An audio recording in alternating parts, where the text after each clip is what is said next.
प्रेमनगर नाम के एक सुंदर से गांव में कैलाश नाम के एक व्यक्ति की मोमोज की रेहड़ी थी। गांव के लोग कैलाश के मोमोज उंगलियां चाट चाट कर खाते थे। अरे आओ आओ भाई आओ, कैलाश के गर्मा गर्म मोमोज खाओ। एक बार खाओगे तो खाते रह जाओगे। आओ भैया आओ।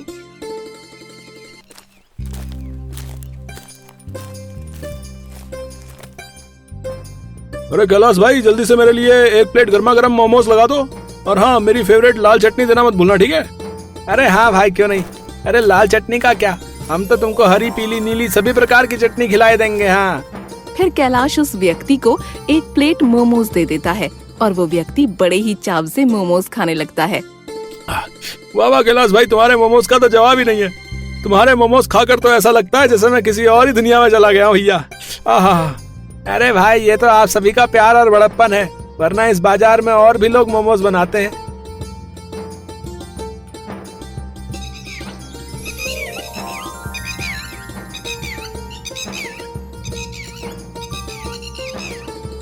शाम तक कैलाश के सारे मोमोज बिक जाते हैं और वो अपनी रेहड़ी को लेकर घर आ जाता है।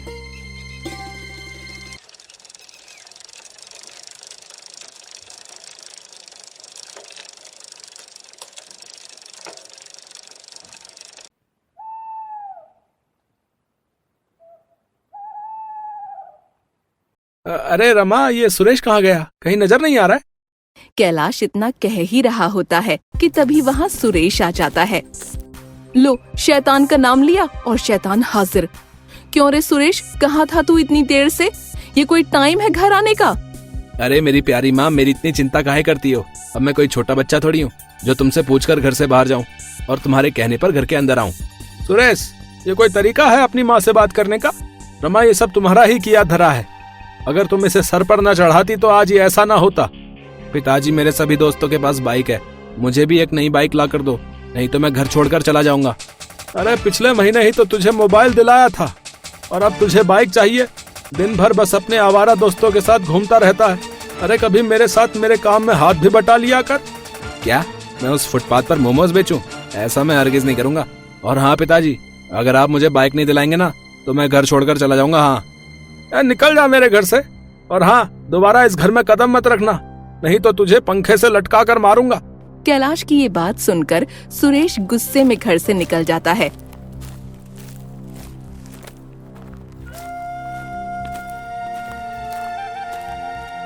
आपको उससे ऐसा नहीं कहना चाहिए था। वो इतनी रात को कहाँ जाएगा? जब रात को फुटपाथ पर सोएगा ना, तब खुद ब खुद अक्ल ठिकाने आ जाएगी। रमा, मैं उसकी रग रग से वाकिफ हूँ, तुम बिल्कुल भी चिंता मत करो। वो नालायक जल्द ही घर आ जाएगा।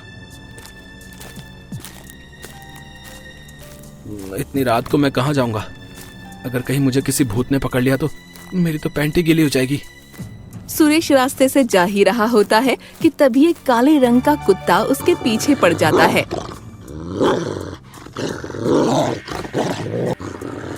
अरे मम्मी, कोई बचाओ। अरे बाप रे, अरे ये मेरे पीछे कुत्ता कहाँ से आ गया? अरे कोई मुझे इस कुत्ते से बचाओ, नहीं तो ये मुझे कच्चा चबा जाएगा।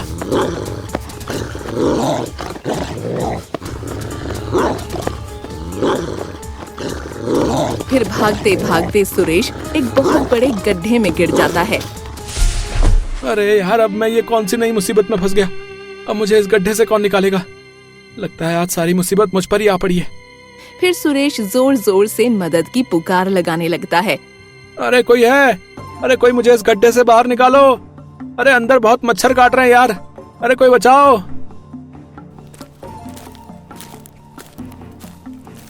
अरे ये आवाज कैसे आ रही है यार? ये कहीं मेरे कान तो नहीं बज रहे? अरे नहीं नहीं, यहाँ तो कोई है, मुझे पता लगाना होगा।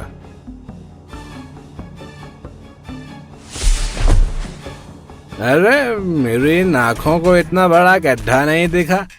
ये तो गलत बात है, मैं अपनी दोनों आँखों को फोड़ डालूंगा। ये तू कैसी बहकी बहकी बातें कर रहा बेवड़े? और तुझसे किसने कहा था इस गड्ढे में गिरने को? हाँ मम्मी, कोई मुझे इस गड्ढे से बाहर निकालो, नहीं तो मैं मर जाऊंगा यार। कोई मुझे बचाओ। अरे ये तू कैसे बच्चों की तरह रो रहा है? अरे चुप हो जा मेरे बाप, हमें कोई ना कोई यहाँ से निकाल लेगा। अरे कोई हमें इस गड्ढे से बाहर निकालो, कोई है?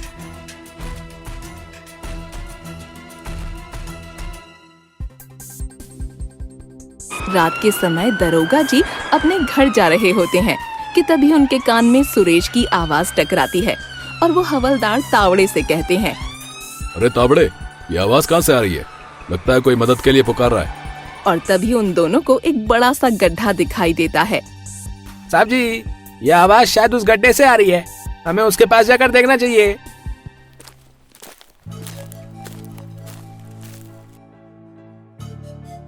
अरे दरोगा जी, अच्छा हुआ कि आप यहाँ पर आ गए।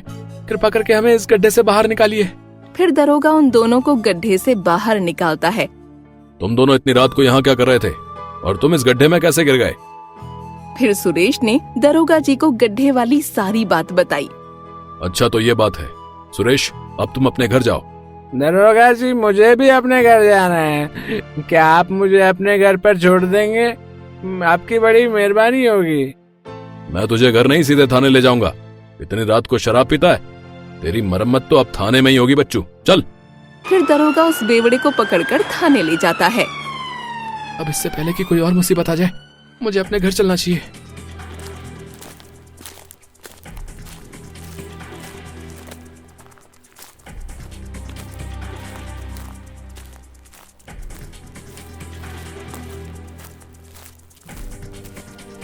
अरे ये कुत्ता तो फिर से मेरे पीछे पड़ गया।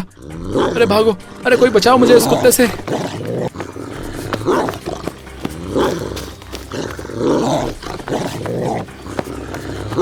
फिर सुरेश भागते भागते अपने घर पहुंच जाता है। माँ, पिताजी, जल्दी दरवाजा खोलो, नहीं तो ये कुत्ता मुझे काट लेगा।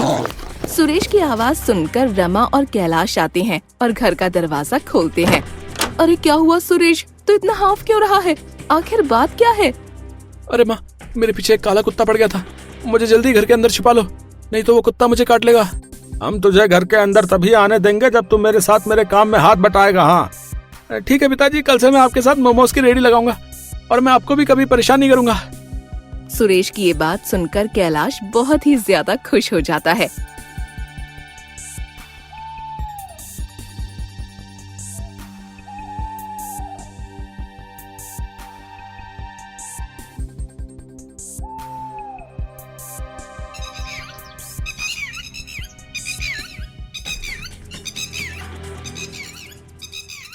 अरे आओ आओ गांववासियों, आओ जल्दी हमारी रेडी के पास आओ, गर्मा गर्म स्वादिष्ट मोमोज खाओ। कुछ ही देर में उनकी रेडी के पास लोगों की भीड़ लग जाती है। अरे भाई, मेरे लिए एक प्लेट मोमोज लगा दो। भाई, मेरे लिए 50 रुपए के मोमोज पैक कर दो। अगर आज मोमोज नहीं ले गया तो मेरी बीवी मुझे बहुत मारेगी। अरे भाई रुको रुको, थोड़ा सब्र करो, सभी लोगों को मोमोज मिलेगा। कैलाश की रेडी के कुछ दूर प्रीतम नाम के व्यक्ति की मोमोज की रेडी थी। वो कैलाश से बहुत ज्यादा चिढ़ा करता था। प्रीतम गांव के मुखिया का आदमी था।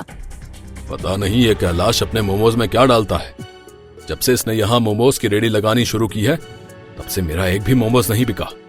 मुझे इसके बारे में मुखिया जी को बताना होगा, नहीं तो हमारा धंधा ठप हो जाएगा। फिर प्रीतम मुखिया के घर कैलाश की शिकायत लेकर पहुँचता है। अरे क्या हुआ प्रीतम, तू इतना परेशान क्यों लग रहा है? आखिर बात क्या है? और तूने आज मोमोज की रेडी नहीं लगाई? अरे परेशानी की तो बात है मुखिया जी, जब से उस कैलाश ने बाजार में मोमोज की रेडी लगानी शुरू की है, तब से हमारा एक भी मोमोज नहीं बिका। मुखिया जी, उस कैलाश का कुछ करिए, नहीं तो हमें किसी दिन कटोरा लेकर सड़क पर भीख मांगनी होगी, बता रहा हूँ। मैंने उस कैलाश को कई बार मना किया है कि वो अपनी रेडी को वहाँ से हटा ले, लेकिन तुम चिंता मत करो प्रीतम, मैं उस कैलाश को ऐसा सबक सिखाऊंगा कि वो जिंदगी भर मोमोज नहीं बेच पाएगा। हाँ। अरे बेटा सुरेश, मोमोज बनाने के लिए सब्जियां खत्म हो गई हैं, तू जाकर सब्जियां ले आ, तब तक मैं अपनी रेडी को संभालता हूँ। ठीक है पिताजी, मैं अभी सब्जियां लेकर आता हूँ। फिर सुरेश सब्जियां लेने चला जाता है और तभी वहाँ मुखिया अपने कुछ आदमियों के साथ आ जाता है। क्यों रे कैलाश, है? मैंने तुझे कितनी बार मना किया है कि तू अपनी रेडी यहाँ से हटा ले, लेकिन तेरी समझ में कोई बात आती कहाँ है? देखिए मुखिया जी, आप इस गांव के मुखिया हैं, इसलिए मैं आपका सम्मान करता हूँ, लेकिन एक बात मैं आपको बता दूं, मैं अपनी रेडी यहाँ से नहीं हटाऊंगा। लगता है तू वैसे नहीं मानेगा, तेरी मरम्मत करनी ही होगी। अरे खड़े क्या हो, मारो इस कैलाश के बच्चे को और इसकी दोनों टांगे तोड़ दो। अरे कोई मुझे बचाओ, मुखिया जी मुझे छोड़ दो, मैंने आपका क्या बिगाड़ा है, कृपा करके मुझे छोड़ दो। अरे बहुत तेज दर्द हो रहा है। इससे पहले कि यहाँ कोई आ जाए हमें यहाँ से जल्दी ही निकलना होगा, नहीं तो आफत हो जाएगी। इतना कहकर मुखिया और उसके दोनों आदमी वहाँ से 9-2-11 हो जाते हैं। अरे पिताजी, आपको क्या हुआ? आप ऐसे जमीन पर क्यों पड़े हो? और आपकी ये हालत किसने की? बेटा, मुखिया के आदमियों ने मुझे बहुत मारा और कहा है कि अब से हम यहाँ अपनी रेहड़ी को नहीं लगा सकते। पिताजी, मैं उस मुखिया को नहीं छोड़ूंगा, लेकिन सबसे पहले मुझे आपको अस्पताल ले जाना होगा। फिर सुरेश अपने पिताजी को अस्पताल ले जाता है।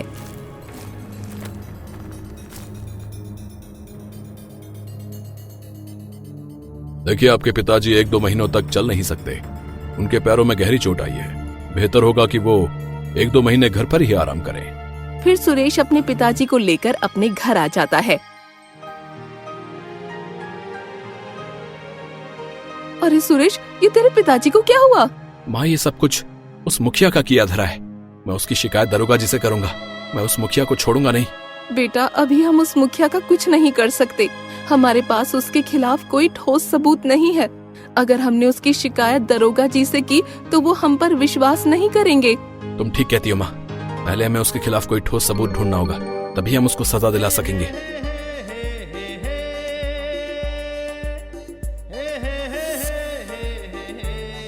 देखा प्रीतम, मैंने उस कैलाश का ऐसा हाल किया कि मोमोज बेचना तो छोड़ो, वो मोमोज खा भी नहीं पाएगा। मान गए मुखिया जी आपको। अरे इस गांव में आज तक कोई पैदा नहीं हुआ जो आपसे टक्कर ले सके। हाँ चल, अब ज्यादा मस्का मत लगा और मोमोज बेचकर मुझे अच्छा मुनाफा ला कर दे। हाँ, लेकिन मुखिया जी, ज्यादा मुनाफा कमाने के लिए हमें क्या करना होगा? इसका भी उपाय है मेरे पास। तू मोमोज में नशीली दवाई मिलाकर बेचना, जिससे लोगों को नशा आएगा और वो मोमोज खाने रोज आएंगे।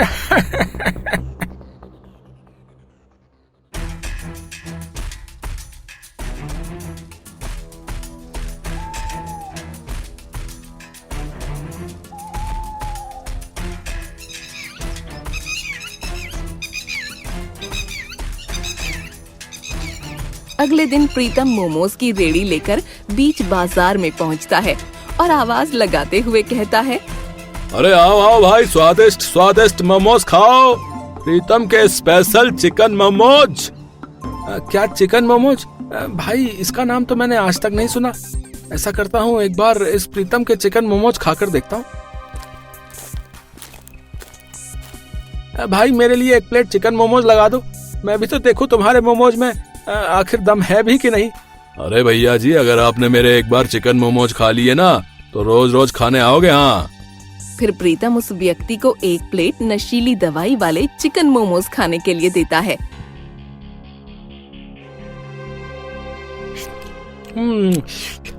अरे वाह भाई, तुम्हारे मोमोज तो बहुत ही स्वादिष्ट हैं। ए भाई, उनको खाकर तो मजा ही आ गया भाई। उस व्यक्ति की ये बात सुनकर आसपास के सभी लोग भी प्रीतम की दुकान पर मोमोज खाने आने लगते हैं।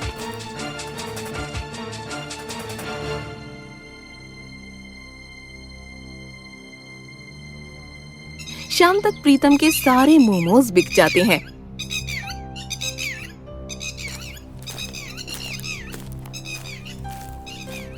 ये लीजिए मुखिया जी, आज की कमाई।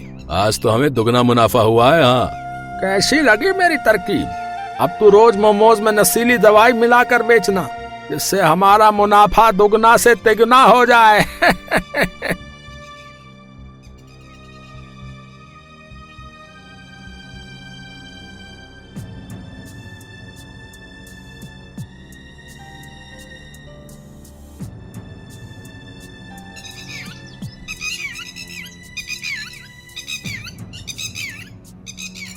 ऐसे ही कुछ दिन बीत जाते हैं। प्रीतम रोज नशीले मोमोज बेचता रहा और अब तो उसने हद ही पार कर दी। वो मोमोज बनाने के लिए चिकन की जगह कुत्ते का सड़ा मांस इस्तेमाल करने लगा ताकि उसका मुनाफा और अधिक हो सके।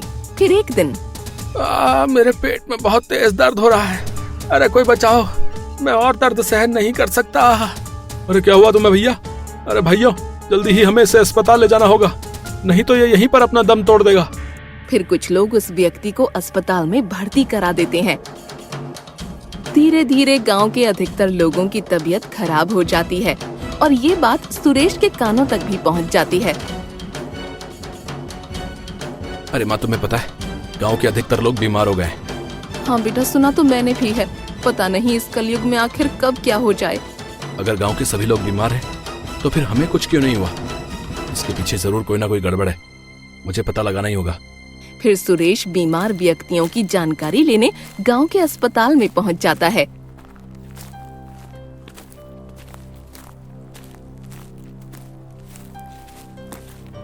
डॉक्टर साहब, गांव के सभी लोग अचानक बीमार कैसे हो गए? आप मुझे बता सकते हैं कि आखिर माजरा क्या है? देखिए, गांव के सभी लोगों को फूड पॉइजनिंग हुई है। जरूर गांव वालों ने कुछ उल्टा सीधा खाया है जिससे उनकी तबीयत खराब हो गई। फिर सुरेश कुछ देर सोचता है और तब डॉक्टर से कहता है, गांव के अधिकतर लोग प्रीतम के पास मोमोज खाने जाया करते थे। कहीं इसके पीछे उस प्रीतम का हाथ तो नहीं? मुझे जल्दी पता लगाना होगा।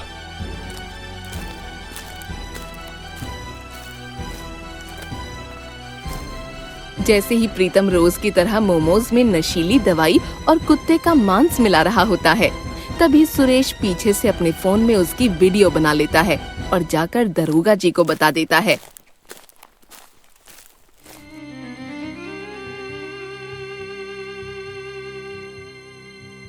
दरोगा जी, जल्दी मेरे साथ चलिए। वो प्रीतम अपने मोमोज में नशीली दवाई और कुत्ते का मांस मिला रहा है। ये तो क्या कह रहा है सुरेश?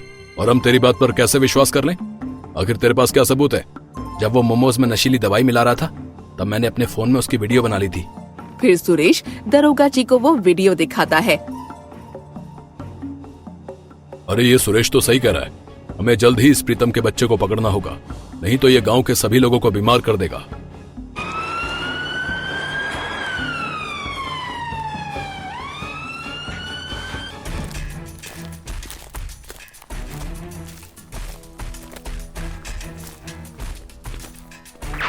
अरे भागता कहाँ है? रुक प्रीतम, आज मैं तुझे नहीं छोड़ूंगा।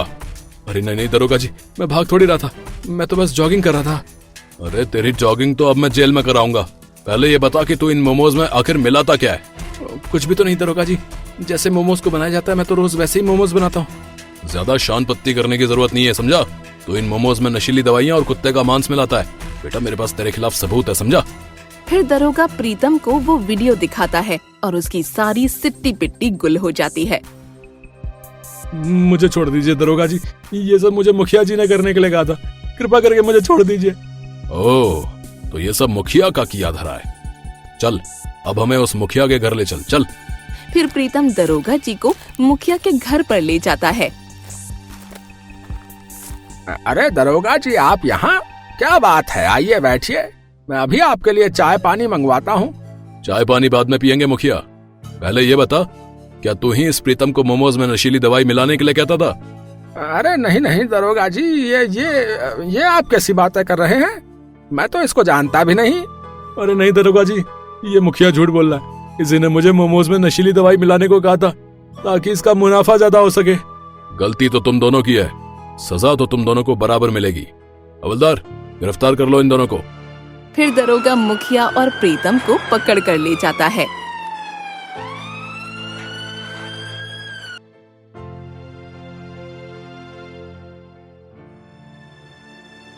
अरे माँ, लोगों के बीमार होने के पीछे उस मुखिया का ही हाथ था। आज उस मुखिया को पुलिस पकड़ कर ले गई। अच्छा ही हुआ जो उस मुखिया को पुलिस पकड़ कर ले गई। जो दूसरों के साथ बुरा करता है, अंत में उसके साथ भी बुरा होता है। कुछ दिन बाद सुरेश के पिताजी की तबीयत भी ठीक हो जाती है और फिर से वो दोनों अपने मोमोज की रेडी लगाने लगते हैं और दिन दुगनी रात चौगुनी तरक्की करने लगते हैं।